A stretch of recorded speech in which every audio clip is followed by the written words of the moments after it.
These three true off-grid horror stories are inspired by real events that prove the most terrifying voids aren't in space, but right here on Earth.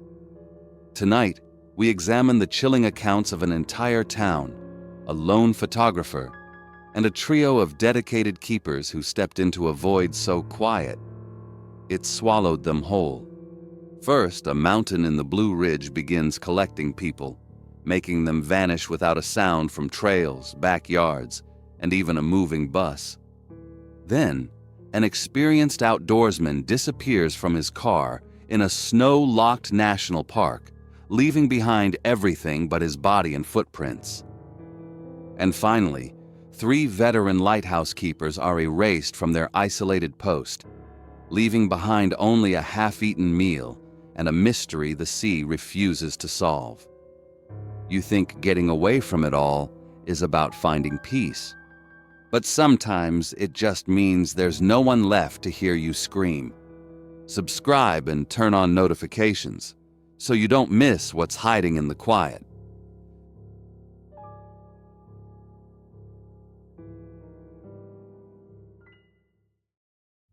The old maps of North Carolina have no name for it, but the people who live in the shadow of the Blue Ridge Mountains know. They know the stretch of land where the trails seem to twist on their own, where the wind whispers secrets no one can understand.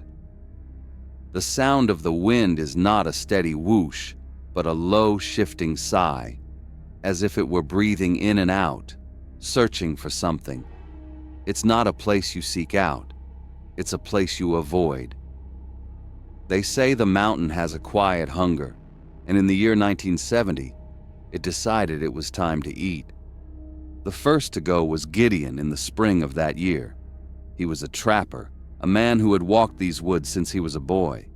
The forest floor was his home, and he knew the sound of every snapping twig and rustling leaf, every distant howl of a coyote. He was out with his dog on a clear, cool day, with the sound of his own heavy boots crunching on the damp, peaty ground.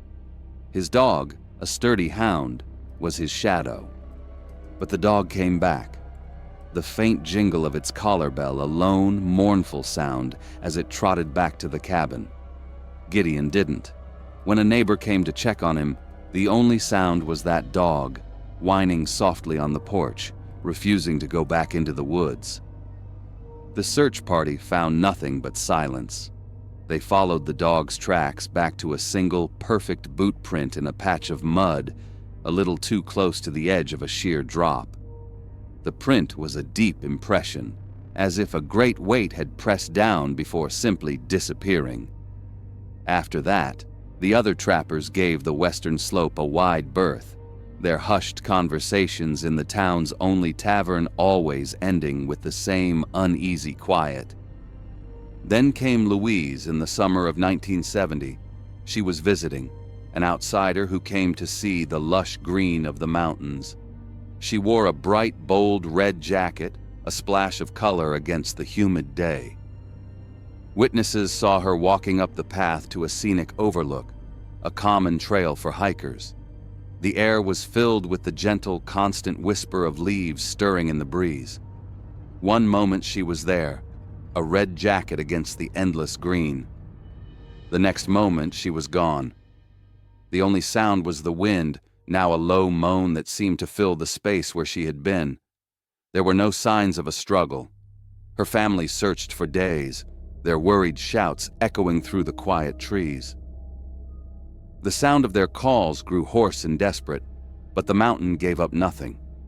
The searchers noted the strange acoustics of the forest. Sound didn't travel right.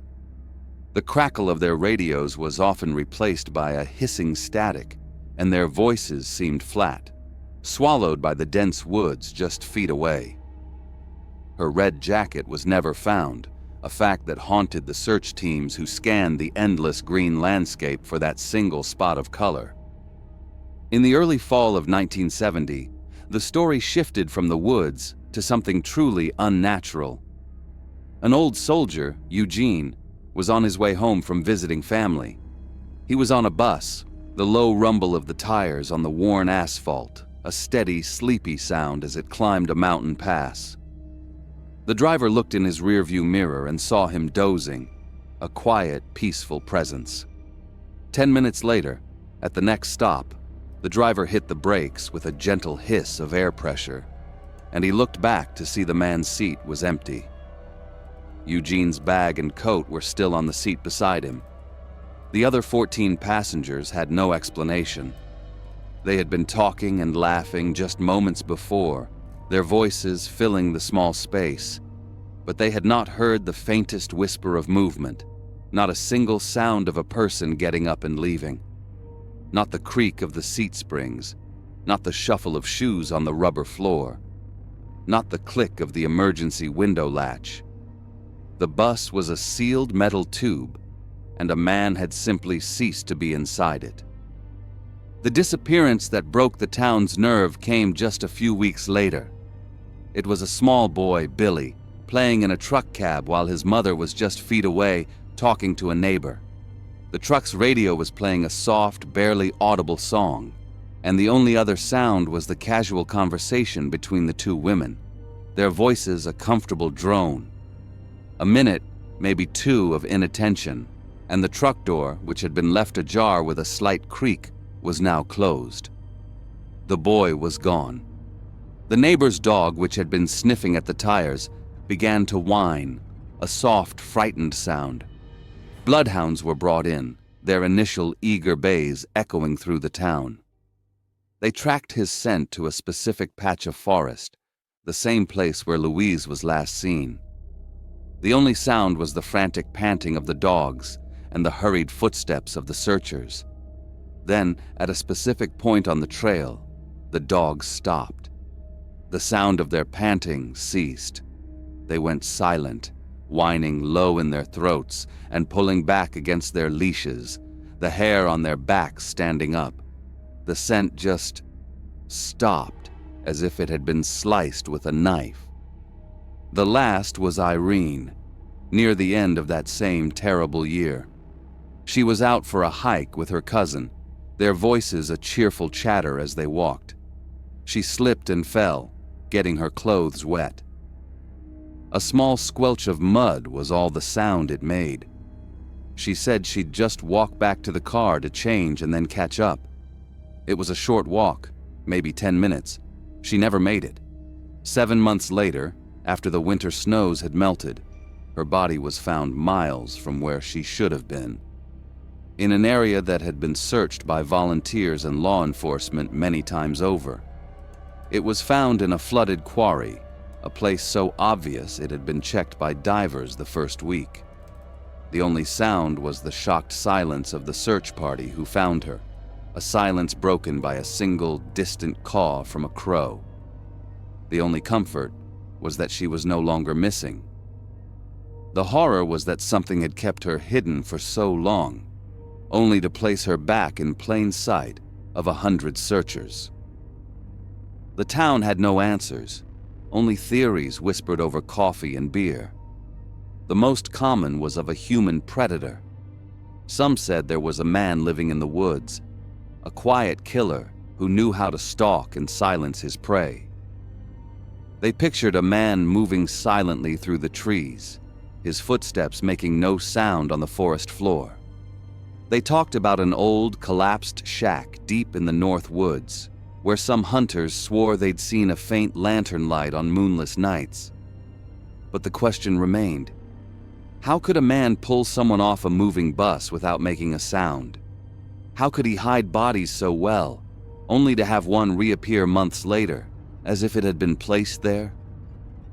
Others whispered of a creature of the woods, a beast that walked on 2 legs but was no man, something big and silent, with an ancient anger. Hunters would sometimes talk about finding deer carcasses high in the branches of trees, and of hearing deep, guttural calls echoing from the peaks that sounded like nothing they'd ever heard before. Was it this that left the unusual, unidentifiable tracks and caused a feeling of unease in those who felt watched? Maybe the low moaning of the wind was its breath, and the sudden silence of the dogs was the fear it commanded. The thought of a monster made a terrible kind of sense, a dark, primal answer to the unexplainable. But the most terrifying theory of all was that there was no man and no monster. The lack of struggle, the sudden disappearances, it all pointed to something beyond human. Maybe the mountain itself was a thin spot, a tear in the fabric of the world where people could just fall through. Old-timers claimed that compasses would spin uselessly near the overlook path, and that radios would emit nothing but a hissing static.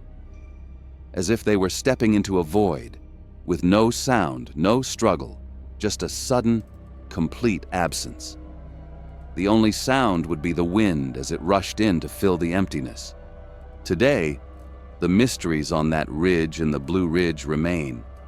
The trails are still there. The forest is still there.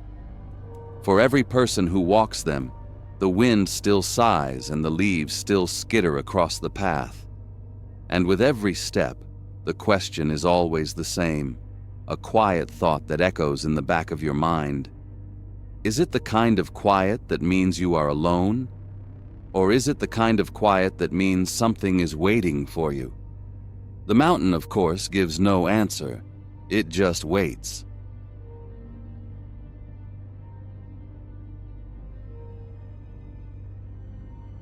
The trouble at Lassen Volcanic National Park, back in the winter of '79, didn't start with a scream. It started with silence. A heavy, dead silence, broken only by the diesel growl of a snowplow. The driver, a man who knew the park's North Road like the back of his hand, saw the car first. It was a little sedan, parked neatly in a pull-off, looking like it belonged there if it weren't for the 5, maybe 7 feet of fresh snow burying everything in sight. The road was closed for the season. Nobody was supposed to be up here. He killed the engine. The sudden quiet was huge, pressing in from all sides. He stepped out of the plow, the crunch of his boots on the packed ice sounding like gunshots in the stillness. There were no other tracks. None. It was a clean scene, too clean. The car was registered to a 20-year-old named Nathan. He was from Virginia, an aspiring photographer who'd come out west with a camera and a purpose. He wasn't some kid fooling around. He was a serious outdoorsman. His family said he knew how to handle himself. Going off-grid into the mountains was something he was prepared for. He'd traveled to California to meet a friend, and on January 19th, he decided to hitchhike to the park to shoot the snow-covered scenery. A park ranger gave him a ride to the entrance on January 20th. That was the last time anyone saw him for sure. When he didn't show up by January 22nd, his friend reported him missing. And now, here was his car. They got the door open, the sound of the metal lock echoing in the cold. What they found inside only made the mystery deeper. All his high-end camera gear was there, safe in its bags. His food was sitting there untouched. On the passenger seat, they found his wallet and jacket. Everything a man would need to survive was right there in the car. But the man himself was gone. The real horror wasn't what they found. It was what they didn't. There were no footprints, no sign of a struggle. It was as if Nathan had parked his car and simply been lifted out of the world. A scuff mark, a dropped glove. Anything would have given them a place to start. There was nothing. As the investigators stood there baffled, the wind began to howl, a sharp, cold sound that felt like a laugh. The search that followed was massive. Air and ground crews scoured the brutal, unforgiving forest. His family flew in, their faces tight with a fear that got worse with every passing hour. They found nothing, not a piece of cloth, not a single sign that a human being had passed that way. Nathan had simply ceased to exist. For 18 months, that's where the story ended. A perfect vanishing act. Then, in October of 1980, 2 hikers were exploring a remote part of the park, miles from where Nathan's car had been found. they stumbled upon a worn backpack and a set of car keys. The keys were for a VW. They belonged to Nathan. A new search was launched in the area, and this time they found him, or what was left of him. His remains were scattered over a large area, a skull here, a jawbone there. Dental records confirmed it was Nathan. But the discovery didn't bring any closure. It just opened up a whole new set of questions that were even more disturbing. The most baffling part was how they found his clothes. The lower portion of his legs were still neatly inside his jeans and socks. The pants themselves were unbuttoned. The forensic team examined the bones. There were no signs of trauma. No marks from an animal attack, no fractures, nothing.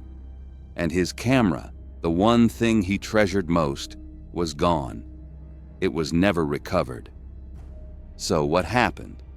The experts have been arguing about it for decades. The simplest theory is an accident. Maybe he got lost and died of hypothermia. They say sometimes when a person is freezing to death, they experience something called paradoxical undressing. They feel hot, so they start taking their clothes off, which would explain the unbuttoned jeans. Then, animals would have scattered the remains. It's a neat theory, but it has holes. Nathan's family and a lot of investigators always suspected foul play. The place where his remains were found was an incredible distance from his car. For a man to cover that much ground on foot in such deep snow would have been nearly impossible. And then there's the missing camera and money. It points to a robbery that ended in murder. But if he was murdered, why were there no signs of trauma on his bones? No bullet hole, no knife marks. Nothing.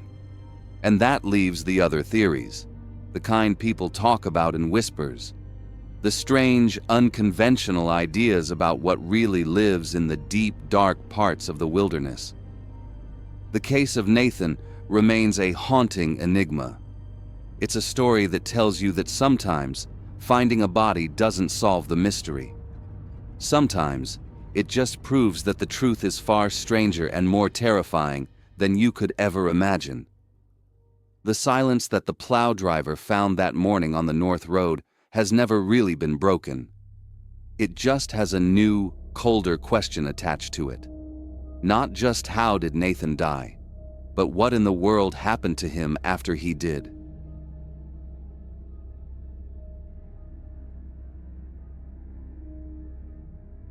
The engine of the supply boat chugged out a steady workhorse rhythm against the slap of the gray water.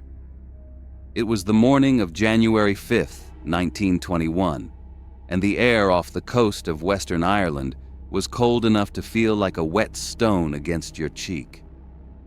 The relieving lighthouse keeper, a man named Declan, stood at the rail, watching the fog. It was a thick, greasy sort of fog that swallowed sound and hid the world.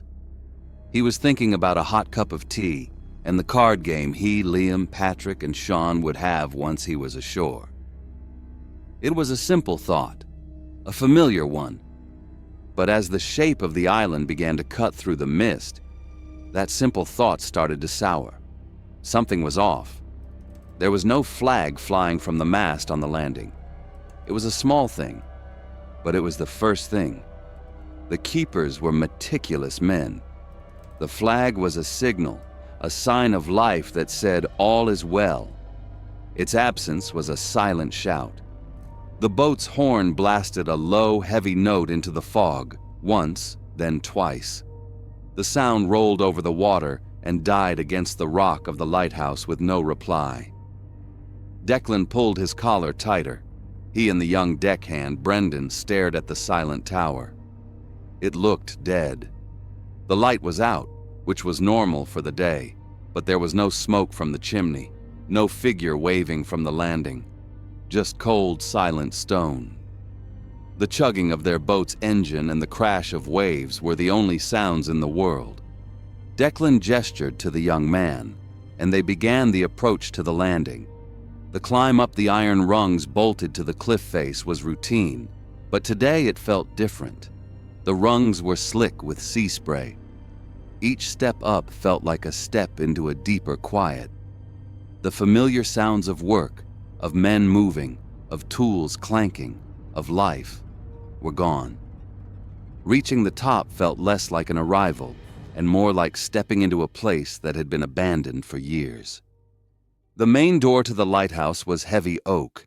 It was closed, but when Declan put his hand on the cold brass handle, it turned. It wasn't latched. He pushed, and the door swung inward with a low groan that echoed up the spiral stairs inside. A wave of cold, still air washed over them, carrying the faint smell of stale food and damp stone. Declan's breath plumed in front of his face. He called out, his voice sounding small in the sudden enclosure. "Liam. Patrick." Only silence answered. Brendan followed him inside, pulling the door shut behind them. The quiet in the lighthouse was heavier than the quiet outside. It was a dead air, thick and unnatural. They stepped into the small kitchen and dining area. The sight there stopped both men cold.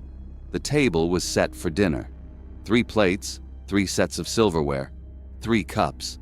It looked like the men had just sat down to eat and then, in an instant, vanished. An overturned chair lay on its side, as if someone had gotten up in a great hurry. On the wall, a pendulum clock was motionless. A frantic scratching flutter broke the silence. In a cage by the window, a small yellow canary hopped from its perch to the bars and back again.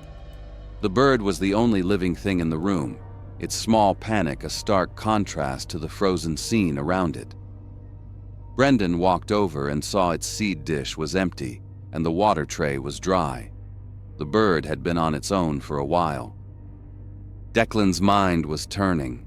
Keepers like Liam, Patrick, and Sean lived by a routine as solid as the rock the lighthouse was built on. Theirs was a life of rules and order, a world dictated by the tides and the lamp. These men would never leave a door unlocked. They would never abandon a meal. This scene wasn't just wrong. It was a violation of the very code that kept them alive out here. He moved past the kitchen, his boots loud on the stone floor. He shouted their names again, a hardness in his voice now. "Sean, report." He and Brendan moved through the rest of the ground floor. They climbed the winding stairs to the sleeping quarters. The air grew colder with each step. The 2 bedrooms were empty. The beds were made, the blankets pulled tight. There were no signs of a struggle, no clothes thrown about. It was as if the men had simply never come to bed.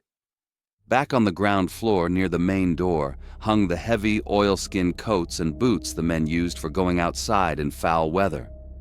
Declan ran a hand along the hooks.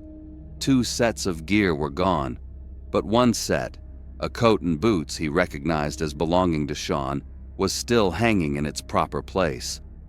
The sight made no sense at all. This was an island battered by the Atlantic. No keeper would venture out into a storm without his gear. So why were 2 men dressed for the weather and one was not? Where could they have gone? In the main logbook, the last entry was dated December 28, 1920. The report was plain, detailing wind direction and routine maintenance. Everything normal. Notes on a slate nearby indicated that work had continued until the 30th. Then, nothing. 2 full days of silence before the relief boat was even scheduled to arrive. There was only one place left to check. Declan and Brendan climbed the final set of stairs to the very top of the lighthouse, into the lantern room itself. They stepped out onto the narrow iron walkway that encircled the giant glass lens. 100 feet below, the sea churned and smashed against the rocks. And it was there they found the only clue as to what might have happened. The west landing, a solid stone platform where the crane was kept, was wrecked. A heavy supply box had been smashed to pieces. The iron railings along the cliff edge were bent and twisted, warped inward by a colossal force. and a solid 1-ton rock that had been used as an anchor for decades was gone, torn from its place.